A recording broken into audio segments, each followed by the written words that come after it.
உத்திரட்டாதி பெண்களுக்கான பதிவு.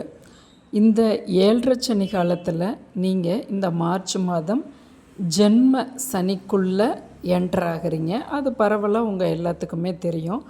இப்போ நான் சொல்ல வர கருத்து முக்கியமாக பெண்களுக்கு 45 வயதுக்கு மேற்பட்ட பெண்களாக நீங்கள் இருக்கும்போது, இப்போ உங்களுக்கு கண்களில் சிறு சிறு பிரச்சனைகள், கண் எரியறது போல், இது வெயில் காலத்தால் அப்படி வருதான்னு தோணும்.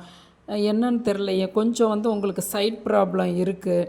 அப்போ அது கொஞ்சம் சுருக்கி சுருக்கி பார்ப்பீங்கல்ல. உத்திரட்டாதி பெண்கள் கண்ணை சுருக்கி சுருக்கி கொஞ்சம் நல்லா கிளியராக தெரியணுங்கிறது போல் அது உங்களுக்கு சிறு பிராயத்திலருந்தே இருக்கும். அது இப்போ 45 வயதுக்கு அப்புறம் உங்களுக்கு சில பிரச்சனைகளை, அதாவது உங்களுக்கு கிட்ட பார்வையாக இருந்தாலும் எட்ட பார்வையாக இருந்தாலும் அதில் சில மாற்றங்கள் செய்கிறது போல் இருக்கும். கண்டிப்பாக கண்களில் உங்களுக்கு சிறு சிறு பிரச்சனைகள் வந்ததுன்னா ஒரு கண் டாக்டரை பார்த்துட்டு வாங்க. சும்மா சாதாரணமாக நீங்கள் போயிட்டு ஒரு 2 மணி நேரத்தில் வர்றது போல், ஒரு விட்டமின் மாத்திரை சாப்பிட்றது போல் அப்படி தான் இருக்கும். இதை யார் உத்திரட்டாதி நட்சத்திரம் 45 வயதுக்கு மேற்பட்ட பெண்களுக்கு இதை ஷேர் பண்ணுங்கள். காமதேனு படம் நீங்கள் வீட்டில் வச்சு வரும்போது உங்களுக்கு பணப்பற்றாக்குறை வராது, மனம் ரிலாக்ஸாக இருக்கும்.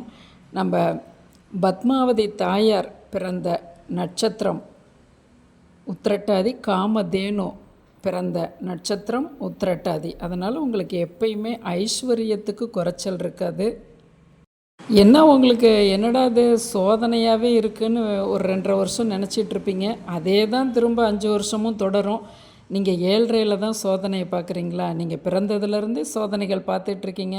ரொம்ப சாஃப்டான டைப் நீங்கள். சில நேரங்களில் பொங்கி எழுவீங்க குடும்பத்தார்கிட்ட.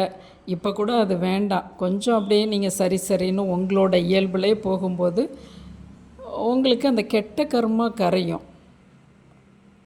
உங்களை பற்றின இன்னும் விஷயங்கள் தெளிவாக வேணும்னா என்னோடய ப்ளேலிஸ்ட்டில் ஆதி முதல் அந்திம காலம் வரைன்னு நான் 27 நட்சத்திரத்துக்கும் கொடுத்துருக்கேன். அதில் உங்களோட நட்சத்திரம் காமதேனு படம் போட்ட நட்சத்திரமாக வரும். கண்டிப்பாக அதில் உங்களோட ஆரம்ப வயதிலிருந்து அந்திம வயது வரையிலும் ஓரளவு உங்களுக்கு பொருத்தமாகவே சொல்லியிருப்பேன். அதை கூட பாருங்கள். நான் இதில் கூட லிங்க் இல்லைன்னா கமெண்ட்டில் பின் பண்ணுறேன்.